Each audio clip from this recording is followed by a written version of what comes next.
আসসালামু আলাইকুম ওরহমতুল্লাহি ওবরাকাতুহ। বিসমিল্লাহি আলহামদুলিল্লাহ ওয়াসসালাতু ওয়াসসালামু আলা রাসূলিল্লাহ ওয়া বাদ। সুপ্রিয় দর্শক শ্রোতা, অনেক অনেক প্রীতি, শুভেচ্ছা এবং মোবারকবাদ আপনাদের প্রত্যেকের জন্যে। নিশ্চয়ই আপনারা এতক্ষণ অধীর আগ্রহে অপেক্ষায় ছিলেন আপনাদের সকলের ভালো লাগা এবং ভালোবাসার আয়োজন শরীফ হজ গ্রুপ নিবেদিত ইসলামী জীবন বিধানের আজকের আয়োজন দেখার জন্যে। হ্যাঁ প্রিয় দর্শক, আপনাদের প্রত্যেককে স্বাগত জানাচ্ছি আজকের আয়োজন থেকে। আমরা জানি যে আমাদের এই আয়োজনটি নেক্সাস টেলিভিশনের পাশাপাশি নেক্সাস টেলিভিশন ইসলামিক এই ফেসবুক পেজ থেকেও সরাসরি সম্প্রচারিত হচ্ছে। ইতিমধ্যে হয়তো অনেকেই আপনারা আমাদের সাথে ফেসবুকেও সংযুক্ত হয়েছেন। আপনারা যারা অনলাইনে আমাদেরকে উপভোগ করছেন আপনাদেরকেও মোবারকবাদ জানাচ্ছি। আর আপনারা সকলে দুটি মাধ্যমে আমাদের সাথে সরাসরি সংযুক্ত হতে পারছেন, অংশগ্রহণ করতে পারছেন। স্ক্রিনে প্রদর্শিত নাম্বারে সরাসরি ডায়াল করে এবং সেই সঙ্গে অনলাইনে যারা দেখছেন আপনারা আমাদের মন্তব্যের ঘরে আপনাদের যে কোনো কথা কিংবা জিজ্ঞাসা সংক্ষিপ্ত আকারে লিখলে সেখান থেকেও আমরা নেওয়ার চেষ্টা করব ইনশাআল্লাহ বিইজনিল্লাহ। এবার চলুন আজকের মুআজ্জাজ মেহমানের সাথে পরিচিত হই। প্রিয় দর্শক, প্রতিদিনের মতো আজও আমাদের সাথে একজন বিজ্ঞ মেহমান রয়েছেন, উপস্থিত আছেন আমাদের সকলের প্রিয় মানুষ, বিশিষ্ট ইসলামিক মিডিয়া ব্যক্তিত্ব, বরেণ্য আলেমে দ্বীন এবং বিশিষ্ট সাংবাদিক, লেখক, গবেষক আর নন্দিত খতিব, সুযোগ্য খতিব আন-নূর জামে মসজিদ, টঙ্গী, গাজীপুর। আপনারা অনেকেই বুঝতে পেরেছেন আমাদের সকলের প্রিয় শায়েখ ফদিলাতুল উস্তাজ আলী হাসান তৈয়ব হাফিজাহুল্লাহ। আসসালামু আলাইকুম ওয়া রাহমাতুল্লাহি ওয়া বারাকাতুহু। ওয়া আলাইকুম আসসালাম ওয়া রাহমাতুল্লাহি ওয়া বারাকাতুহু। শায়েখ, আপনাকে মোবারকবাদ জানাচ্ছি এবং কৃতজ্ঞতা আপনার মূল্যবান সময় শেয়ার করছেন। শুকরিয়া, জাযাকুমুল্লাহ। বারাকাল্লাহু ফিকুম। আলহামদুলিল্লাহ, আমরা শায়েখের সাথে পরিচিত হলাম। এবার প্রিয় দর্শক, আমরা যে বিষয়টি নিয়ে কথা বলবো প্রথমত শায়েখের কাছ থেকে শুনব, সেটি কি? সেটি হচ্ছে খুবই গুরুত্বপূর্ণ একটি বিষয়।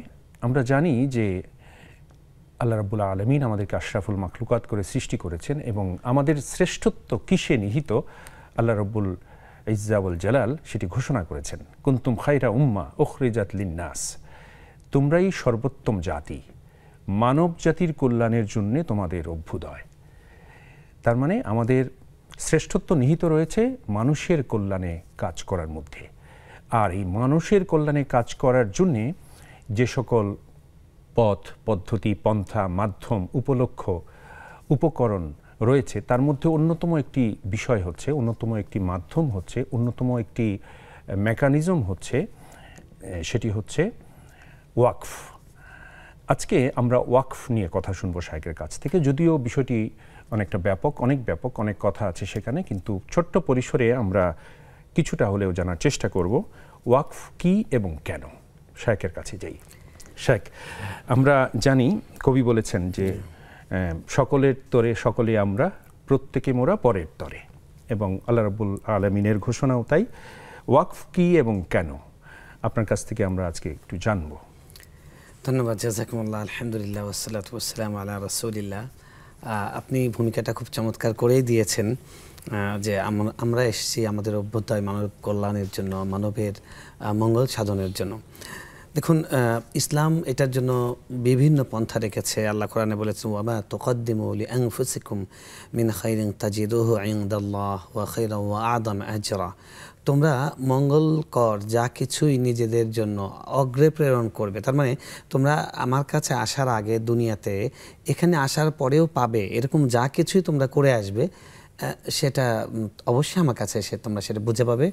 ওয়া খায়রান ওয়া আ'যাম আজরা, সেটাই তোমাদের জন্য মঙ্গলজনক এবং সেটার বিনিময়টা অনেক বেশি। এরকম আল্লাহর উদ্দেশ্যে যা কিছু মানুষ বিতরণ করে থাকে, দান করে থাকে, সেটা মুখের একটা হাসি হোক, সেটা একটা মানুষের জন্য সদ উপদেশ হোক, সেটা মানুষের জন্য একটা সুন্দর গাইডলাইন হোক, সেটা মানুষকে টাকা দিয়ে হোক, বুদ্ধি দিয়ে হোক, যে কোনো কিছু দিয়েই মানুষের উপকার করলে সেটা একটা সাদাকা এবং সেটা আল্লাহর কাছে পাবে। তো ইসলামের একটি চমৎকার বিধান হলো মানুষের কল্যাণ পৌঁছাবার জন্য, সেটা হলো যে তা ওয়াকফ করা। ওয়াকফ বিষয়টা হলো, ওয়াকফুন শব্দের অর্থ হলো যে আল হাবসু, অর্থাৎ কোনো কিছুকে রিজার্ভ করা, বন্দি করা। আফওয়ান। তো আল্লাহর জন্য কোনো কিছুকে বন্দি করে দেওয়া, ওয়াকফ করে দেওয়া। যেমন ধরুন আমার কথার কথা দেখা গেছে যে গ্রামে 100 বিঘা সম্পত্তি আছে, অনেকে আছে এরকম। আমার শহরে দেখা গেছে যে 20টি 50টি ফ্ল্যাট আছে, যেটি আমার নিজের এবং পরিবারের সদস্যর জন্য সর্বোচ্চ সেখানে 5-10টি লাগতে পারে। এরপরেও প্রয়োজনের অতিরিক্ত যাদের স্থাবর সম্পত্তি আছে, এরকম ভাইয়েরা তাদের জন্য একটি চমৎকার ইসলামের একটি আইডিয়া হলো ওয়াকফ করা। অর্থাৎ আমি এটার মালিকানাটা নিজের জন্য রাখবো, কিন্তু এটার উপকারটা আল্লাহকে দিয়ে দিব। সুবহানাল্লাহ। মানে জমির নিয়ন্ত্রণ করা সেটা আমি করব, কিন্তু এটার যা উপকার সেটা মানে মানুষ ভোগ করবে, আল্লাহর খুশির জন্য ব্যয় হবে। যেমন ধরুন মসজিদ, কেউ মসজিদের জন্য জায়গা ওয়াকফ করলো, এখন এই জায়গার রক্ষণাবেক্ষণের দায়িত্ব তিনি থাকবেন, যেটাকে আমাদের দেশে বলা হয় মোতাওয়াল্লি। যারা ওয়াকফ করেন, ওয়াকফের যিনি তত্ত্বাবধান করেন তাকে মোতাওয়াল্লি বলা হয়। যিনি ওয়াকফ করেছেন তিনি নিজেও মোতাওয়াল্লি হতে পারেন, কিংবা তার মনোনীত কোনো ব্যক্তি তিনি হতে পারেন। তিনি ওয়াকফ করার সময় লিখে দিতে পারেন যে আমার মৃত্যুর পর আমাকে মানে এটার মোতাওয়াল্লি হবে, বা এটার মোতাওয়াল্লি হওয়ার ক্রাইটেরিয়া এ হবে, এরকম ব্যক্তিরা মোতাওয়াল্লি হবেন। তো এই ব্যক্তিরা ওই সম্পত্তিটাকে আটকে রাখবেন, এবং ওই জায়গার ওই স্থানের যেটা কল্যাণ, ওখান থেকে ভালো কিছু কাজে ব্যবহার করা, সেই যে উপকারটা, এই উপকারটা আল্লাহর জন্য বিতরণ। তো ওয়াকফুন মানে হলো হাবসুন, বন্দি করা। অর্থাৎ এটাকে আমি আর ওয়ারিসদের জন্য দিয়ে দিলাম না, এটা আমি বন্দি করে ফেললাম আল্লাহর জন্য। আমি মালিকানা রাখলাম, কিন্তু এর উপকারটা দিয়ে দিলাম। এটা কোরআন নয়, এটা সুন্নাত দ্বারা প্রমাণিত এবং ইজমাত দ্বারা প্রমাণিত। রাসূল সাল্লাল্লাহু আলাইহি সাল্লামের কাছে একদিন ওমর রাদিয়াল্লাহু তাআলা আনহু আসলেন। খুবই চমৎকার একটি ঘটনা। খাইবারের যুদ্ধের পরে আমরা জানি যে মুসলমানরা বিপুল পরিমাণ সম্পত্তি তারা গনিমত হিসেবে পেয়েছিলেন, এবং রাসূল সাল্লাল্লাহু আলাইহি সাল্লামের প্রখ্যাত সাহাবী ওমর ইবনুল খাত্তাব রাদিয়াল্লাহু তাআলা আনহু তিনিও পেয়েছিলেন। তিনি বিশাল একটি জায়গা পেয়েছেন, সুন্দর বাগান পেয়েছেন। দেখুন আমাদের কাছে অনেক সম্পত্তি আছে, আমাদের কখনো চিন্তার মধ্যে এটা আসেই না যে এত সুন্দর করে একটি প্রশ্ন করা যেতে পারে। উনি রাসূল সাল্লাল্লাহু আলাইহি ওয়াসাল্লামকে গিয়ে বলেন, ইয়া রাসূলুল্লাহ সাল্লাল্লাহু আলাইহি ওয়াসাল্লাম, আমি এতগুলো সম্পদ, এত অ্যাসেট আমার, এখন আমি এটা কি করতে পারি, এটার উত্তম ব্যবহার কিভাবে করতে পারি? সুবহান, আপনি চিন্তা করুন যে সম্পদ আছে, তিনি রাসূলকে জিজ্ঞেস করছেন কিভাবে চমৎকার উপায়ে কল্যাণকরভাবে এই সম্পদের সদ্ব্যবহার করতে পারেন। রাসূল সাল্লাল্লাহু আলাইহি ওয়াসাল্লাম তাকে বললেন, সহিহ বুখারী এবং সহিহ মুসলিমের হাদিস, তিনি বললেন, ইন শিইতা, যদি তুমি চাও, হাবাস্তা মিলকাহা, তুমি চাইলে এর মালিকানা এটা তুমি আটকে রাখবে, আর ওয়াতাসাদদাকতাহা, আর এটার যে উপকার, এই জায়গা থেকে বেনিফিট যে আসবে, সেটা তুমি আল্লাহর জন্য সাদাকা দিতে পারো। সুবহানাল্লাহ। এবং তিনি তাই করলেন, এবং তার ছেলে ওমর রাদিয়াল্লাহু তাআলা আনহু, যিনি বাবার সম্পদের মালিক হবার কথা তিনি বললেন, তিনি বলেছেন যে আমার বাবা এটা আল্লাহকে দিয়ে দিয়েছেন, এটা আমরা রক্ষণাবেক্ষণ করব, কিন্তু এই জায়গা থেকে সহায় সম্পদ যা আসবে, এই বাগান থেকে যা ফসল উৎপাদন হবে, সব গরিবদের জন্য, অনাথ এতিমদের জন্য। তো আপনি দেখবেন পৃথিবীতে যত রকমের মসজিদ হয়েছে, বড় বড় প্রতিষ্ঠান হয়েছে দাতব্য, সবই কিন্তু ওয়াকফ এর মাধ্যমে হয়েছে। এবং আমি বলবো যে এই ঢাকা শহরে অসংখ্য মানুষ আছেন, আমাদের ঢাকা শহরে কয়েক লাখ কোটিপতি আছেন, এটা আমরা কয়েক বছর আগে রিপোর্টে রেখেছি। তাদের কিন্তু দেখা গেছে 20টা 50টা করে ফ্ল্যাট। এবং আমরা যে বর্তমান অন্তর্বর্তী সরকার আছেন, তারা যখন আসলেন আমরা দেখলাম বিগত সরকারের অনেকেই বৈধভাবে অবৈধভাবে অঢেল সম্পদের মালিক হয়েছেন, যেটা তার 14 গোষ্ঠী মিলে খেয়ে শেষ করতে পারবে না। তো এগুলো নিয়ে তো কবরে যেতে পারবেন না। তো উত্তম হলো যাদের সম্পদ বেশি আছে, কিছু ওয়াকফ করে দেওয়া, যে আমার পরিবার এটার গাইডলাইন করবে, এটা আল্লাহর পথে আছে কিনা সেটা রক্ষণাবেক্ষণ করবে, কিন্তু এখান থেকে এই ফ্ল্যাট থেকে যা ভাড়া আসবে সেটা আপনি কোনো মসজিদকে দিতে পারেন, কোনো মাদ্রাসাকে দিতে পারেন, কোনো এতিমখানাকে দিতে পারেন, এরকমভাবে কোনো জায়গাকে দিতে পারেন, কিংবা আপনার ফ্ল্যাটটা ব্যবহার করতে দিতে পারেন। যে কোনো মাদ্রাসা, ঢাকা শহরে অনেক প্রতিষ্ঠান আছে, এই প্রতিষ্ঠানগুলো হবার কারণে আজকে আমাদের শহরে, আমাদের এই নগরে আল্লাহর নামটা সবসময় প্রতিধ্বনিত হচ্ছে, আলহামদুলিল্লাহ। তো এই জন্য ওয়াকফ ইসলামের একটি চমৎকার বিধান, আমরা এটা সম্পর্কে জানার চেষ্টা করব এবং ওয়াকফ করার চেষ্টা করব। সবাই এই সম্পদগুলো রেখে যাব, ওয়ারিসরা এই সম্পদগুলো ভোগ করবে, কিন্তু আমি পাবো না। ওয়াকফ এমন একটা অনুপম ব্যবস্থা, আপনি এটা যেন ফিক্সড ডিপোজিট আপনি করলেন আখিরাতের জন্য, যেখান থেকে প্রফিট শুধু যোগ হতেই থাকবে। আপনি দুনিয়াতে এটা রেখে যাচ্ছেন, কিন্তু আখিরাতে গিয়ে এটা সব পেতেই থাকবেন। আপনার সম্পদ যদি ওয়াকফ না করেন, ছেলে মেয়েরা খাবে, খেয়ে ভোগ করবে, শেষ করে ফেলবে, আপনি সেখান থেকে আর পাবেন না, আপনার সম্পদের ভোগ করার সুযোগ শেষ। কিন্তু ওয়াকফ এমন একটা মাধ্যম, যেটার মাধ্যমে মানুষ মৃত্যুর পরেও তার সম্পদের বেনিফিট লাভ করতে পারে।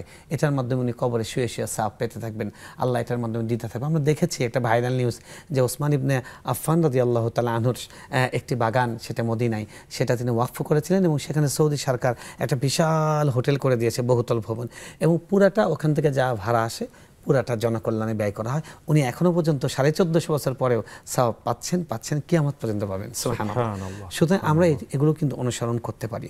আমরা অনুসরণ করি নানান রকমের নেগেটিভ বিষয়, কিভাবে সম্পদ অন্যায়ভাবে গ্রাস করা যায়, কিভাবে সম্পদটা কুক্ষিগত করা যায়।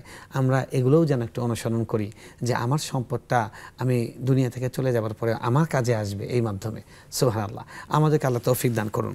এবং বাংলাদেশে কিন্তু ওয়াকফ স্টেট আছে, ওয়াকফের জন্য আলাদা কর্তৃপক্ষ আছে। আলাদা কর্তৃপক্ষ, তারা যে আইন সেটা ইসলামের অনুকূল এবং ইসলামী লোকেরা আলেমদের পরামর্শে আইনগুলো করা হয়েছে। ওয়াকফ যিনি করেন তিনি মোতাওয়াল্লি হিসেবে নিজেও থাকতে পারেন, অন্যকেও নিযুক্ত করতে পারেন এবং এটার জন্য একটা গাইডলাইন করতে পারেন। আর ওয়াকফ কিন্তু শুধু মসজিদের জন্য নয়, আমাদের দেশে মসজিদের জায়গাগুলো শুধু ওয়াকফ করে, আর কিছু ওয়াকফ করে না। ওয়াকফ আপনি যে কোনো ভালো কাজে করতে পারেন। এলাকায় ছেলেপেলে বকে যাচ্ছে, নেশা করছে, একটা আপনি ফ্ল্যাট ওয়াকফ করতে পারেন যে এটা পাঠাগার হবে। আপনি একটা ফ্ল্যাট ওয়াকফ করতে পারেন যে এই পুরো এলাকার জন্য নারীদের কোরআন শিক্ষার জন্য এখানে ব্যবস্থা হবে, এটা আল্লাহকে কিয়ামত পর্যন্ত দিয়ে দিলাম। এখান থেকে কিছু অংশ ভাড়া আসবে, ওই ভাড়া দিয়ে এখানে দুজন মুআল্লিমা থাকবেন, তিনি কোরআন শিক্ষা দিবেন, তাদের বেতন দেওয়া হবে, মানুষ বিনা পয়সায় কোরআন শিখতে থাকবে। আপনি চিন্তা করেন, আমরা যদি একটু অভিনব পন্থায় যেতে পারি, আমরা দুনিয়া থেকে চলে যাব কিন্তু আমার আমলনামায় যোগ হতেই থাকবে। সুতরাং ওয়াকফ একটা অনুপম, চমৎকার, অনিন্দ একটা ব্যবস্থা। এই ব্যবস্থা আমরা অনুসরণ করা উচিত, আমাদের ফলো করা উচিত। এবং আমাদের ধনী ভাই যারা আছেন, শহুরে নাগরিক এবং গ্রামে অনেক মানুষ আছে, হিউজ শত বিঘা সম্পত্তি, কিন্তু তারা দেখা গেছে মেয়ে আছে, ছেলে নেই, এখন করে কি ওই মেয়েদেরকে লিখে দেয়। মেয়েরাও ভোগ করতে পারে না, জামাইরা ভোগ করে। হ্যাঁ, আপনার সম্পদটা আপনি সন্তানকে ভোগ করতে দেন, নিজেও ভোগ করেন, কিছু আল্লাহর জন্য রাখেন। আল্লাহ সবটা আপনার জন্য দেননি, আল্লাহ পরীক্ষা। আনফিকু মিম্মা রাযাকনাকুম, আমি তোমাদেরকে যা রিজিক দিয়েছি সেখান থেকে তোমরা খরচ করো। মানে কি, তুমি নিজেও খাও এবং কিছু আল্লাহকেও দাও। এবং ইসলামের এত চমৎকার একটি ব্যবস্থা, একটা মানুষ যাতে মানে তার পেটটাকে এমন না বানায়, তার অন্তঃকরণটাকে, তার হৃদয়টাকে শুধু খেতেই চাই, যেটা এখন আমরা দেখছি বস্তুবাদী দুনিয়াতে মানুষের যেন কিছুতেই ভরছে না। একটা মানুষ হাজার কোটি টাকার মালিক হবার পরে উনি আস্ত ব্যাংক গিলে খাচ্ছেন, উনি পদ্মা সেতু গিলে খাচ্ছেন। আমরা দেখলাম যে আপনার এই মানে মেট্রোতে সেখানে কত 150 কোটি বেঁচে গেছে, এবং পদ্মা সেতুতে দেখলাম 7,000 কোটি, এবং পদ্মা সেতুতে আমরা দেখলাম যে রেলের ওখানে দেখলাম কত জানি 11,000 কত কোটি টাকা সম্ভবত যে সাশ্রয় হয়েছে 3 মাসে। তাহলে এরকম কত অপচয় করা হয়েছে, তো আপনি এগুলো কোথায় দিচ্ছেন? সেটা তো মাটি হয়ে যাবে। আমি কয়েকদিন আগে কবরস্থানে গেলাম আমার বাবার কবর জিয়ারত করার জন্য, দেখলাম যে পুরনো কবরগুলো মানে এক একটা বেজি নেউলে মনে হচ্ছে যে ওগুলো এক একটা ছাগলের সমান, এত মোটা কবরে ঢুকছে আর বের হচ্ছে। আমি স্তব্ধ হয়ে থাকলাম। আমি জিজ্ঞেস করলাম ওই গোরখোদক যারা আছেন, বললেন যে এগুলো কবরে ঢুকে এবং মানুষের দেহ খায়। আপনি শুনলে অবাক হবেন, কবরে মানুষের সর্বপ্রথম যে অঙ্গটা পচে সেটা হলো মানুষের পেট, আর এটার জন্য আমরা এত কিছু করছি। হ্যাঁ, তো এই জন্য আমাদের চিন্তা করা উচিত। আমি বিশেষ করে অনুরোধ করব, যাদের অঢেল সম্পদ আছে তারা আল্লাহকে দেন। আমরা শহরে দেখি অনেকে ভাড়া নিয়ে কষ্ট করে মাদ্রাসা করছে, তারপরে পাঠাগার করছে, মসজিদের নামাজ ঘর ভাড়া নিয়ে হচ্ছে, অনেক কষ্ট করে মানুষ করছে।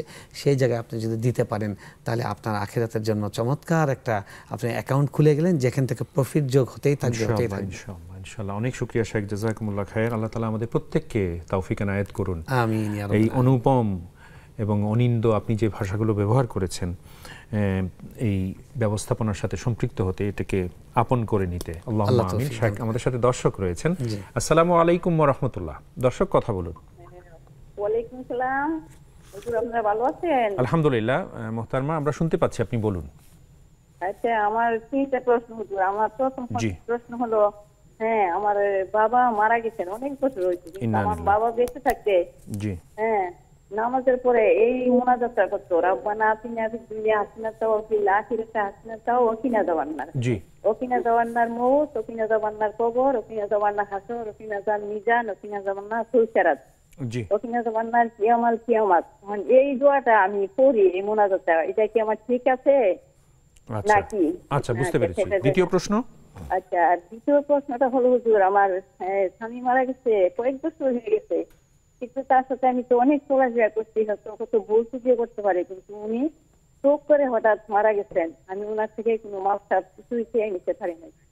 এখন আমার কি করণীয়? হ্যাঁ সেটা। আচ্ছা। আর তৃতীয় প্রশ্নটা হলো হুজুর, আমি অসুস্থ, তাহাজ্জুদ নামাজ পড়তাম, কিন্তু একদিন অনেক ভয় পেয়েছিলাম। এরপর থেকে আমি অনেক রাতে মানে তাহাজ্জুদ পড়তে পারি না। এখন আমি কি এশার নামাজের পর আমি তাহাজ্জুদ পড়তে পারবো? আচ্ছা, বুঝতে পেরেছি। মোহতারমা, আপনি সাথে থাকুন, ইনশাআল্লাহ শায়েখ বলবেন। জাযাকুমুল্লাহ খায়ের। আমাদের সাথে আরো একজন দর্শক রয়েছেন। আসসালামু আলাইকুম ওয়া রাহমাতুল্লাহ। দর্শক, কথা বলুন। দুঃখিত প্রিয় দর্শক, কেটে গেছে লাইনটি কোনো কারণে। আপনি আবারও চেষ্টা করুন, ইনশাআল্লাহ পেয়ে যাবেন। প্রিয় দর্শক, এরই সাথে সময় হয়েছে একটা ছোট্ট বিরতিতে যাবার। ফিরছি অল্পক্ষণের মধ্যেই, সাথেই থাকুন।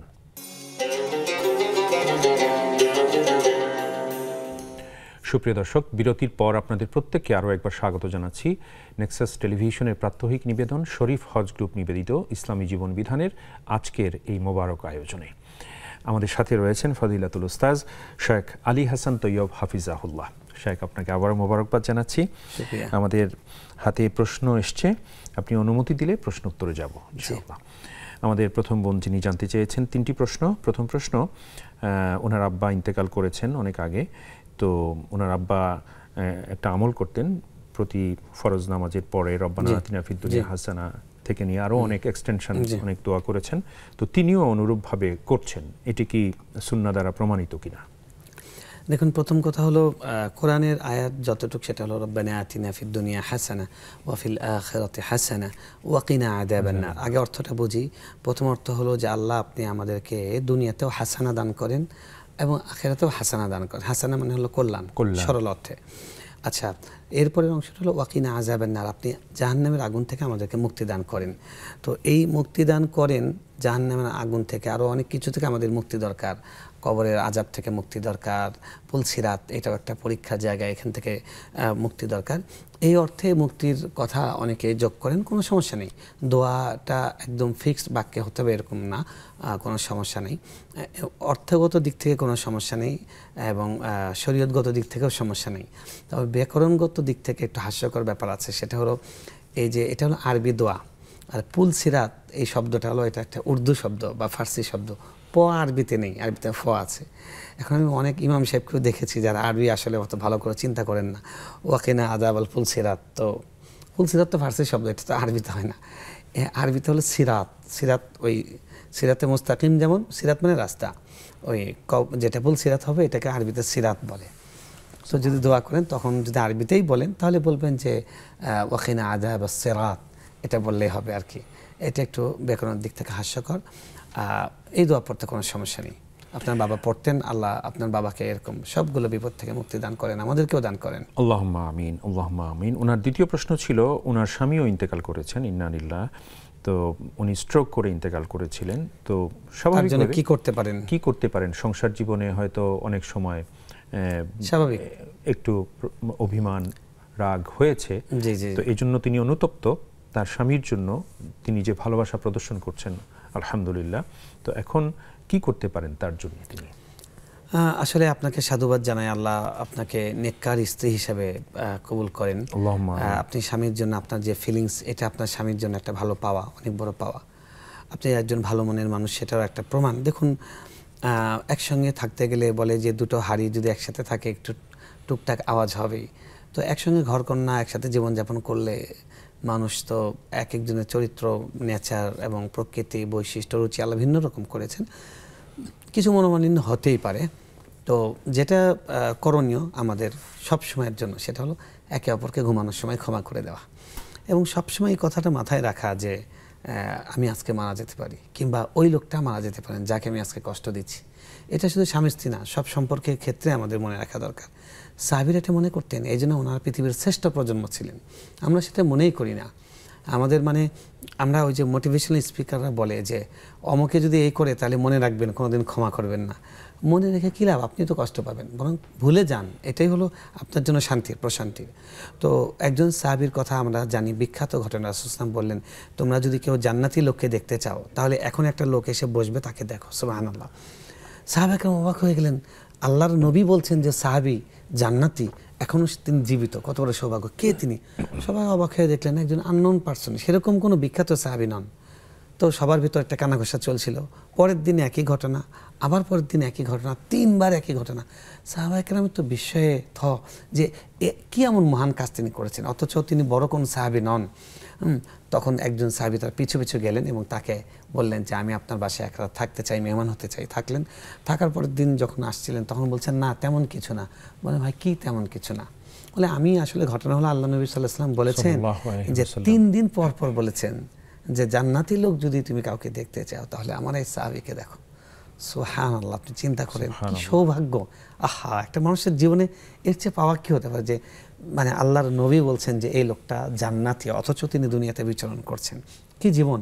এমন জীবন তুমি করিবে গঠন, মরিতে হাসিবে তুমি কাঁদিবে ভুবন। তো বললেন যে আমি তো আপনার তেমন কিছু দেখলাম না, সারা রাত তাহাজ্জুদ পড়লেন, আমার বুঝে আসলো না কি এমন কাজ আছে। তো তিনি বললেন ভাই আমি তেমন কিছু করি না, সময়মতো একটা কাজ আল্লাহ কবুল করতে পারেন। আমি প্রত্যেক দিন ঘুমানোর সময় আল্লাহকে বলি আল্লাহ আমার মনে যত কষ্ট আছে অন্যের ব্যাপারে সব ক্ষমা করে দিলাম। সুবহানাল্লাহ। এই জন্য সবাইকে ক্ষমা করে দেওয়া। তো আপনি আপনার স্বামীকে ক্ষমা করে দিবেন। আর মৃত ব্যক্তির জন্য ইন জেনারেল যা করণীয় আপনারও তাই করণীয়। প্রথম হলো তার জন্য ইস্তেগফার করা, অর্থাৎ আল্লাহ যেন তাকে ক্ষমা করে দেন সে দোয়া করা। 2 নম্বর হলো আপনি তার জন্য যতটুকু পারেন সাদাকা করবেন। 1 গ্লাস পানি ভিক্ষুককে দিচ্ছেন, নিয়ত করবেন যে এটা আমার স্বামীর পক্ষ থেকে সাদাকা করলাম, কারণ পানি উত্তম সাদাকা। আপনার খাবার একটু আছে, 1 প্লেট একটু বাড়িয়ে দিলেন, চাউল একটু 2 মুঠো বেশি দিলেন, এই নিয়ত করে যে একজন ভিক্ষুককে খেতে দেব, এটা আমার স্বামীর পক্ষ থেকে সাদাকা। হ্যাঁ, এরকম অনেক কিছুই করা যায়। পুরনো কাপড় আছে একটা, এটা দিলেন আপনি, সাদাকার নিয়ত করলেন। এরকম নেক কাজগুলো আপনি স্বামীর পক্ষ থেকে করবেন, নিয়ত করবেন। আর যদি সম্ভব হয় আপনি তার পক্ষ থেকে উমরা করতে পারেন যদি সামর্থ্য থাকে, তো তার জন্য দোয়া করা এবং সাদাকা করা এটা তার জন্য কাজে লাগবে। আর তারা যারা কাছের মানুষ, প্রিয় মানুষ, তাদের সঙ্গে সৎ আচরণ করা। তার বাবা মা যদি বেঁচে থাকে, ভাই বোন বেঁচে থাকে, তাদের সঙ্গে সুসম্পর্ক রক্ষা করবেন, তাদেরকে উপহার পাঠাবেন, তাদের সাথে ভালোবাসা বিনিময় করবেন। এটার মাধ্যমেও তার জন্য কল্যাণ করা হবে এবং এটা আপনার জন্য কল্যাণ করা হবে। এই 3টা বিষয়ে হাদিসে নির্দেশনা দেওয়া হয়েছে। আল্লাহ আমাদের সকলকে তৌফিক দান করুন। আল্লাহুম্মা আমিন, আল্লাহুম্মা আমিন। অনেক শুকরিয়া শাইখ, জাযাকুমুল্লাহ খায়ের। আমাদের বোনের তৃতীয় আরেকটি প্রসঙ্গ ছিল, আলহামদুলিল্লাহ তিনি তাহাজ্জুদ গুজারি এবং তবে তিনি কিছুদিন পূর্বে গভীর রাতে তাহাজ্জুদ পড়তে যে ভয় পেয়েছিলেন, এই জন্য তিনি এখন এশার পর পর তাহাজ্জুদের নিয়তে কিছু সালাত আদায় করেন। তো এটা ঠিক হচ্ছে কিনা? ঠিক বা ঠিকের দিক থেকে বলবো অবশ্যই ঠিক হচ্ছে। আপনি এশার নামাজের পরে যেই নামাজই পড়েন তাহাজ্জুদের নিয়ত করে আপনি তাহাজ্জুদের সওয়াব পাবেন। কিন্তু ফজিলতটা অর্থাৎ শেষ রাতের যখন আল্লাহ এসে বলতে থাকেন যে আছো কেউ ক্ষমা প্রার্থী, আমি তাকে ক্ষমা দেব। আল্লাহ সুবহানাহু ওয়া তাআলা তিনি দুনিয়ার আসমানে এসে তিনি আমাদেরকে ডেকে ডেকে বলতে থাকেন। তো তিনি তো তার আল্লাহ সুবহানাহু ওয়া তাআলার কোনো কোথাও আসা বা যাওয়ার প্রয়োজন নেই, কিন্তু আল্লাহ আমাদেরকে স্পষ্ট নবীর মাধ্যমে জানিয়েছেন যে ইয়ানজিলু রাব্বুনা তাবারাকা ওয়া তাআলা ইলা সামাঈদ দুনিয়া, দুনিয়ার আসমানে তিনি আসেন। কিভাবে আসেন সেটা তার শানে যেরকম সেরকমভাবে তিনি আসেন। তো তিনি এসে আমাদেরকে বলছেন। তো আপনি ধরেন ফোন করে একজনকে দাওয়াত দিলেন, আর একটা হলো আপনি গিয়ে দাওয়াত দিলেন। তো আল্লাহ সুবহানাহু ওয়া তাআলা আমাদেরকে তিনি মানে সরাসরি ডেকে বলতে থাকেন কে ক্ষমা চাচ্ছ। এই ফজিলতটা পাওয়ার জন্য আপনি কিন্তু শেষ রাতে পড়লেই পাবেন। আপনাকে বলবো যে আপনি তাহাজ্জুদকে বোঝার চেষ্টা করেন, সকাল সন্ধ্যার জিকির করেন, এবং আল্লাহ ছাড়া কেউ কারো ভালো মন্দ করতে পারে না। কিসের জিন, কিসের ভূত, এগুলো তো মিথ্যা, জিনটা সত্য। আপনি ঘুমানোর সময় দোয়া পড়বেন, ঘুম থেকে ওঠার দোয়া পড়বেন, সুন্নত দোয়াগুলো পড়বেন। ভয় পাওয়ার তো কিছু নেই। হ্যাঁ, ভয় পাইলে মানুষকে ভয় পাওয়া যে কোনো নিরাপত্তাজনিত, সেটা করেন, কিন্তু এছাড়া অন্য কোনো ভয় যেটা আমরা রাতের বেলা পাই, এই ধরনের ভয়টা সম্পূর্ণ আমূলক এবং শুধুমাত্র আল্লাহর যে ইসিম সিফাতগুলো আছে সেগুলো না বোঝার কারণে। তাই এই ভয়টাকে একদমই পাত্তা দিবেন না। আপনার অন্য নিরাপত্তা, মানব সৃষ্ট অনিরাপত্তার হুমকি যদি না থাকে, আপনি ওটা তাহাজ্জুদ পড়ার চেষ্টা করবেন। আল্লাহ তাআলা তৌফিক দান করুন, আমিন। শেখ আরো একটি ফোন নেব। আসসালামু আলাইকুম ওয়া রাহমাতুল্লাহ। আসসালামু আলাইকুম। জি বোন, আমরা শুনতে পাচ্ছি, আপনি বলুন। আমার দুটো প্রশ্ন আছে, বুঝছেন? জি বলুন।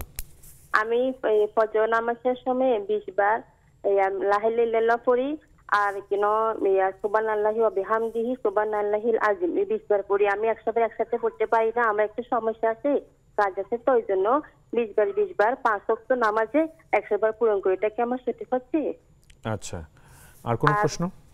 জি, আরেকটা প্রশ্ন হচ্ছে, আমি প্রত্যেক ফজর নামাজের সময় আল্লাহুম্মা আজিরি মিনান নার, আল্লাহুম্মা আসআলুকা রিদাকাল জান্নাতা বিগাইরি হিসাব, আর আল্লাহুম্মা হাসিব নিসাবান নাসির, রাদিতু বিল্লাহি রাব্বান ওয়া বিল ইসলামি দীনান ওয়া বিমুহাম্মাদিন নাবিয়্যান সাল্লাল্লাহু আলাইহি ওয়াসাল্লাম, এই দোয়াগুলো পড়ি। এগুলো কি সঠিক আছে? আচ্ছা আচ্ছা, অনেক শুকরিয়া। আরেকটা প্রশ্ন আছে আমার হুজুর। জি। জোহরের নামাজে নফল নামাজ মাঝে মাঝে পড়ি, তবে প্রতিদিন পড়ি না, সময় পাইলে পড়ি, বুঝছেন। আর মাগরিবের নামাজে প্রায় নফল নামাজ পড়ি না, এটা কি মানে কি কোনো সমস্যা আছে? এশার নামাজ আমি নফল পড়ি না, এটা কি কোনো সমস্যা আছে? বুঝতে পেরেছি। আপনি সাথে থাকুন, ইনশাআল্লাহ শায়েখ বলবেন। জাযাকুমুল্লাহ খায়ের। আলহামদুলিল্লাহ, শায়েখ আরও একজন দর্শক আমাদের সাথে যুক্ত হয়েছেন। আসসালামু আলাইকুম ওয়া রাহমাতুল্লাহ। দর্শক কথা বলুন। রাহমাতুল্লাহ। আমার একটা প্রশ্ন হচ্ছে, জি, আমাদের অফিস বিল্ডিং এ হচ্ছে যে ওয়াইফাই নেওয়া কানেকশন আছে। এখন আমার বিল্ডিংটা অফিস বিল্ডিং এর পাশে বিল্ডিং। জি। এখন সেই ওয়াইফাই এর পাসওয়ার্ডটা মাঝে মাঝে আমার ছেলে, যেহেতু আমার বিল্ডিং এ কানেকশনটা পায়, জি, মাঝে মাঝে ব্যবহার করে। এটা আসলে কতটা শরিয়া সম্মত?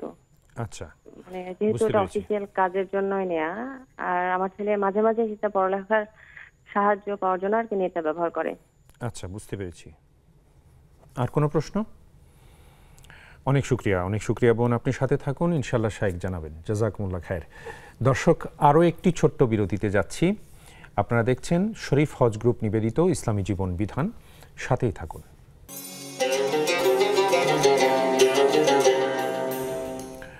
সুপ্রিয় দর্শক, আবারও আপনাদের প্রত্যেককে স্বাগত জানাচ্ছি নেক্সাস টেলিভিশনের প্রাত্যহিক পরিবেশনা ইসলামী জীবন বিধানের আজকের এই মোবারক আয়োজনে।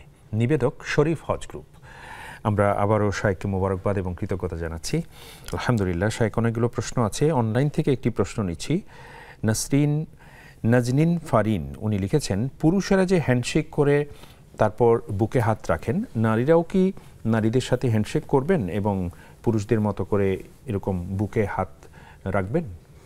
দেখুন, এমনি মুসাফার ক্ষেত্রে এটা সুন্নত নয়। মানে মুসাফা শব্দের অর্থ হলো একজন আরেকজনের হাতকে টাচ করা, সাফাহা ইউসাফিউ, একে অপরের সঙ্গে হাত মেলানো, যেটাকে বাংলা বলি আমরা হাত মেলানো, হ্যান্ড শেক, হ্যাঁ, হাতের সাথে হাত মেলানো, এটাই বিষয়। বাকি এখানে যেটা লাগায় অনেকে বা অনেক কিছু করে, এটা একটা সামাজিক আচার, এটা এটা এটা সুন্নত, মানে মুসাফার এটা সম্মানার্থে ভালোবাসা। যেমন ইয়ের লোকেরা, তুরস্কের লোকেরা এই একটা ভালোবাসা বোঝায়, তো সেই অর্থে হলে করবেন, সমস্যা নেই, তাতে সমস্যা নেই। কিন্তু মুসাফারটা হলো হাত দিয়েই। আর বেশি যদি দূর থেকে আসেন বা দীর্ঘদিনের বিরতির পর দেখা হয়, তাহলে মুআনাকা, এটাও সুন্নত, কাঁধের সাথে কাঁধ মেলানো। এটা নারী পুরুষ সবার জন্য সমান, কিন্তু পুরুষ পুরুষের সাথে, নারী নারীর সাথে, পর পুরুষ পর নারীর সঙ্গে সেটা করা যাবে না। অনেক শুকরিয়া শায়েখ। এরপর নয়ন ফেরদৌসি উনি লিখেছেন, বিতির সালাত এক রাকাত পড়া যাবে কি? জি, পড়া যাবে, এটাও হাদিসে আছে। শুকরান। জুম্মা মুবারক বলা যাবে কি? নয়ন ফেরদৌসি। জুম্মা মুবারক, তবে এটা বলাটা এটা কোনো সাহাবীদের আমল নয় বা রাসূলুল্লাহর আমল নয়।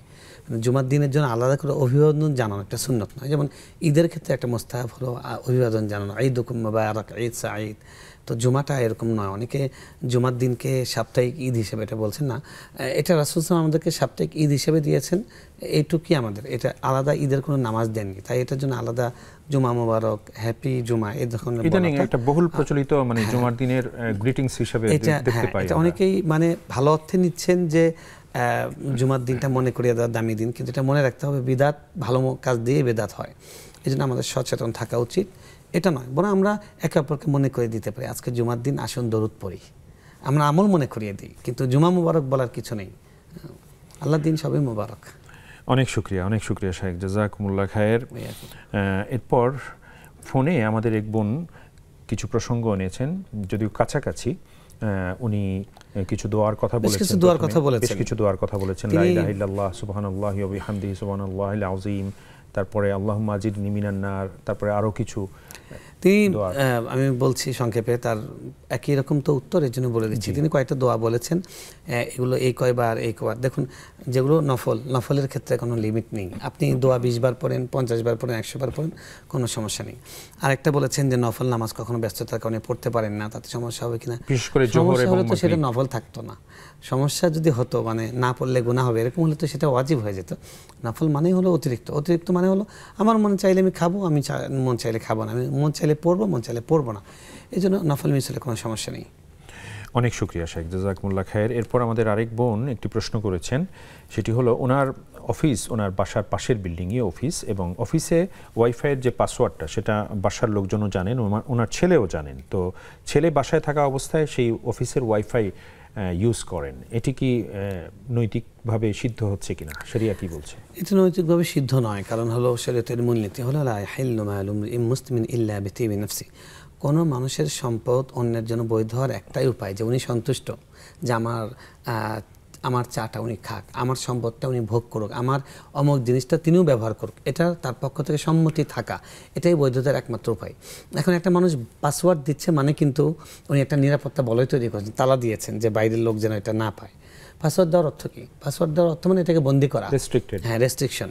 তো রেস্ট্রিকশন যেহেতু দিয়েছেন, তাই অনুমতি ছাড়া ব্যবহার করা বৈধ হবে না। আপনি একটা ইন জেনারেল অনুমতি নিতে পারেন যে আপনাদের অফিস টাইম ছাড়াও তো অনেক সময় ওয়াইফাই থাকে, আমরা মাঝে মাঝে ব্যবহার করি, যদি আপনারা কিছু মনে না করেন ব্যবহার করব। তো আশা করি এটা না করবেন না, কিন্তু অনুমতি নিলে আপনি নৈতিকভাবে আপনি পরিচ্ছন্ন থাকলেন, এবং একজন মুসলমানের জন্য এটাই তাকওয়ার পরিচয়। আল্লাহ তৌফিক দান করুন, আমিন। অনলাইন থেকে একটি প্রশ্ন নিচ্ছি। মনিরা খাতুন, উনি লিখেছেন, গ্রামের বাড়িগুলোতে দেখা যায় তারা তাদের উঠোন গোবর দিয়ে মুছে থাকেন, বা উঠোন বা বারান্দা, তো এটি কি জায়েজ আছে কিনা? এতে কি ফেরেশতা প্রবেশে কোনো প্রতিবন্ধকতা তৈরি হয় কিনা? না, কোনো সমস্যা নেই, কারণ এটা যখন শুকিয়ে যাবে তখন তোহারাতুল আরদি ইফসুহা, এটা তখন ইয়ে হয়ে যাবে, এটা মাটির সঙ্গে মিশে যায় একরকম, এটা আর আলাদা অস্তিত্বে থাকে না, তাতে কোনো সমস্যা নেই। মহিন সুলতানা, উনি লিখেছেন যে সূরা ইখলাস 3 বার পাঠ করলে কোরআনুল কারীমের একবার পরিপূর্ণ একবার খতমের সওয়াব পাওয়া যায়, এটি সঠিক কিনা?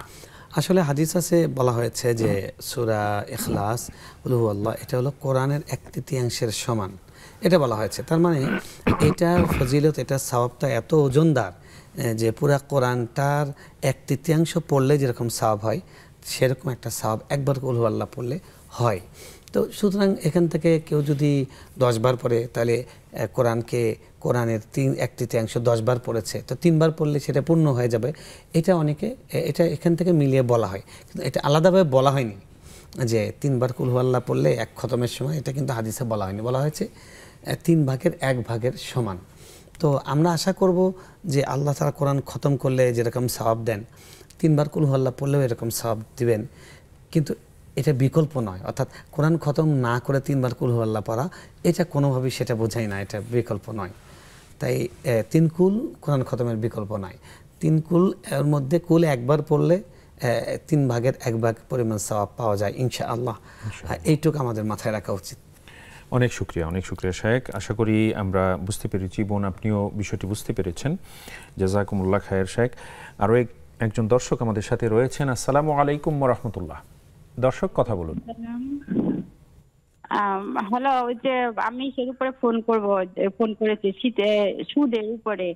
ওই যে আপনার অনেকে ওই যে ব্যাংকের থেকে টাকা উঠায় টাকা জমা দেয় না, মাসে মাসে নাকি সপ্তাহে। তো ওইটা একজনে তো করে, তো আমার কাছে ঋণ হিসাবে চাইতেছে। এখন কি আমি ঋণে সাহায্য করতে পারবো সুদের টাকাটা? আচ্ছা, বুঝতে পেরেছি বোধহয় আমরা। আপনি সাথে থাকুন, ইনশাআল্লাহ শায়েখ বলবেন। জাযাকুমুল্লাহ খায়ের। আলহামদুলিল্লাহ শায়েখ। আরও একটি প্রশ্ন নিচ্ছি অনলাইন থেকে। আরোহী নিশা, উনি লিখেছেন যে সংসারে অভাব দূর করতে কি করা লাগবে, সংসারের শান্তি কিভাবে পাওয়া যাবে? প্রসঙ্গত আরও একটি প্রশ্ন নিচ্ছি, এটার সাথে একটু কানেক্টেড শায়েখ, সেটি হচ্ছে সন্ধ্যা ইসলাম, উনি লিখেছেন যে আমার স্বামী ইনকাম করেন কিন্তু কোথায় খরচ করেন সেটা আমাকে বলেন না, সংসারে অশান্তি ঝগড়া লেগেই আছে, তো কি করা যায়, কি পন্থা অবলম্বন করলে সংসারে শান্তি ফিরবে? আচ্ছা, দেখুন, প্রথম কথা হলো যে সংসারে অভাব দূর করা, অশান্তি দূর করা সব একই কথা। মানে আল্লাহর বেশি বেশি ইস্তেগফার করা। হাসান বসরি রহমতুল্লাহর কাছে একজন বললেন যে আমার সন্তান হয় না, আমি কি করবো? বললেন যে ইস্তেগফার বেশি পড়ো। একজন এসে বললো আমার অনেক গুনাহ, কি করবো? ইস্তেগফার করো। একজন বললো আমার অভাব, কি করবো? উনি ইস্তেগফার করো। তো বললেন যে আপনাকে যেই যা জিজ্ঞেস করে আপনি বললেন ইস্তেগফার করো, ঘটনা কি? উনি বললেন যে দেখো, ইস্তেগফার এমন মহৌষধ, সব রোগের ওষুধ ইস্তেগফারের মধ্যে আছে। কারণ কোনো বিপদ আসে না গুনাহ ছাড়া, মা হাল্লা বালাউন ইল্লা বিজাম্বিন ওয়া মা রুফিআ ইল্লা বিতাওবাতিন, যে কোনো গুনাহ আসে, যে কোনো অপরাধ মানে আমাদের বিপদ আসে আমাদের গুনার কারণে, আর গুনাহ মাফ হয় তাওবার মাধ্যমে। সুতরাং যে কোনো বিপদ দূর করার সর্বপ্রথম কমন আমল হলো ইস্তেগফার করা। তাই আপনারা বেশি বেশি ইস্তেগফার করবেন। 2 নম্বর হলো দাম্পত্য জীবনে যে সুন্নতগুলো আছে সেই নীতিগুলো, ইসলামের শিষ্টাচারগুলো সেগুলো মেনে চলার চেষ্টা করা। যেমন ধরুন এই জায়গাটা একটু ছেদ ঘটাচ্ছি, দাম্পত্য জীবনে কি কি আমরা ফলো করব, একটা ছোট্ট বিরতির পর ফিরছি ইনশাআল্লাহ তাআলা। দর্শক, এ পর্যায়ে যাচ্ছি আবারও ছোট্ট একটি বিরতিতে। আপনারা উপভোগ করছেন শরীফ হজ গ্রুপ নিবেদিত ইসলামী জীবন বিধানের আজকের মোবারক আয়োজন, সাথেই থাকুন।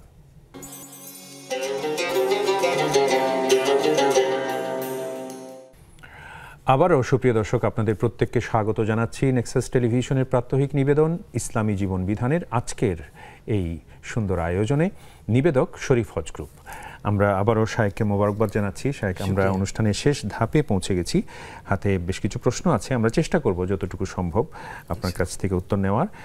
প্রথমে যে প্রশ্নটি করছি, আমাদের এক বোন ফোনে জানতে চেয়েছেন যে সুদ সংক্রান্ত ছিল প্রশ্নটি, মানে কোনো একজন হয়তো বোন, ওনার পরিচিত বোন, আমাদের মনে একটা বাকি ছিল ওই যে স্বামী স্ত্রীর আফওয়ান শায়েখ, আফওয়ান, জি, স্বামী স্ত্রীর দাম্পত্য জীবনে আমাদের কি কি বিষয়গুলো খেয়াল করা উচিত, আদবগুলো। আসলে 2 নম্বর কাজ প্রথমে বলছিলাম ইন জেনারেল ইস্তেগফারের কথা, ঘরে শান্তি আসার জন্য, অশান্তি দূর হওয়ার জন্য, অভাব দূর হয়ে মানে সচ্ছলতা আসার জন্য প্রথম হলো ইস্তেগফার করা।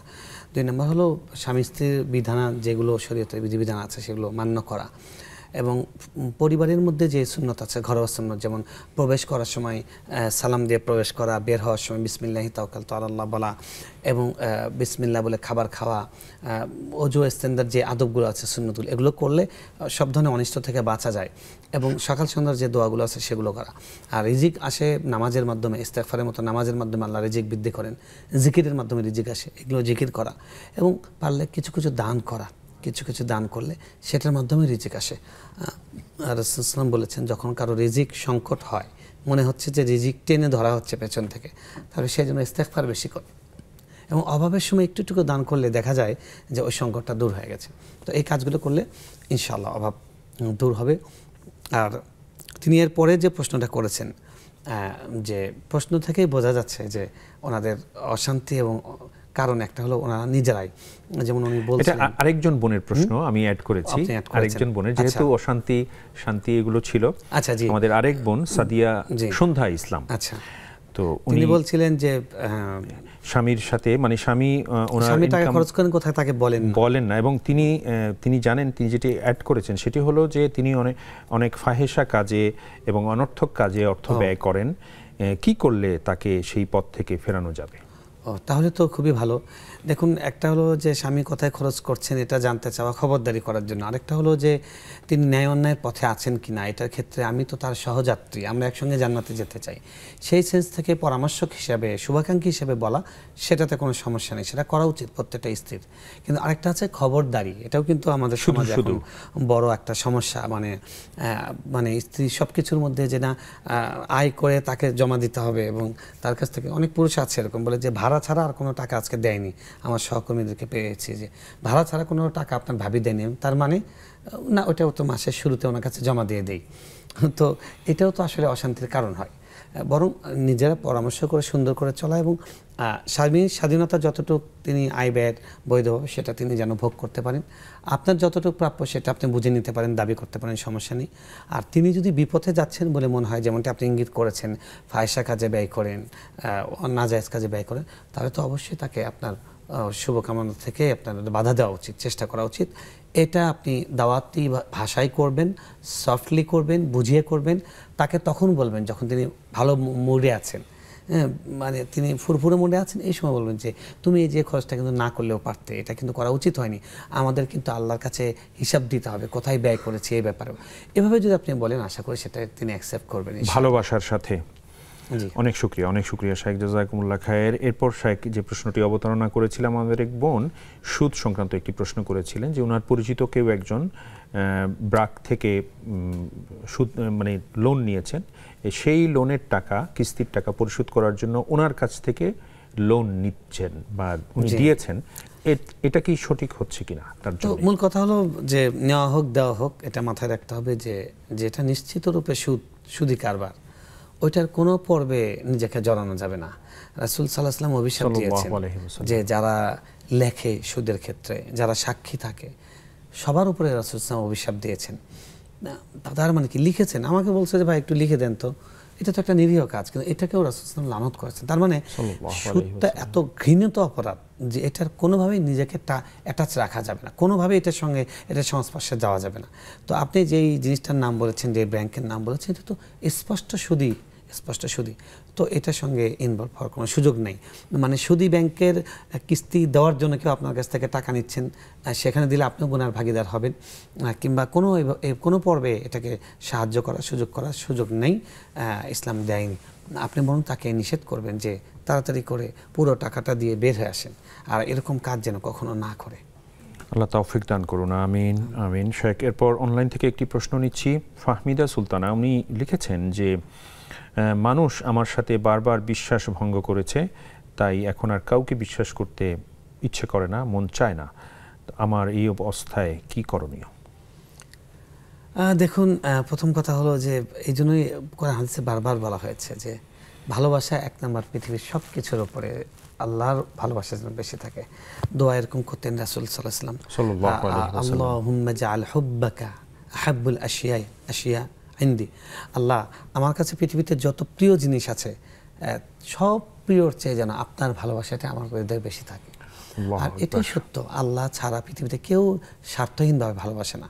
আমরা মা হিসাবে সন্তানকে ভালোবাসি, আমরা প্রত্যাশা করি বৃদ্ধকালে কিছু পাবো। হ্যাঁ, তো সন্তানরা শেষ বয়সে বাবা মার জন্য কিছু করে, সেটা উনি প্রত্যাশা করে, যে উনি মনে করে কৃতজ্ঞতাবোধ থেকে বাবা মা করেছেন সেজন্য, নিঃস্বার্থ কোনো নয়। কিন্তু একমাত্র আল্লাহ তাআলা স্বার্থহীনভাবে ভালোবাসেন।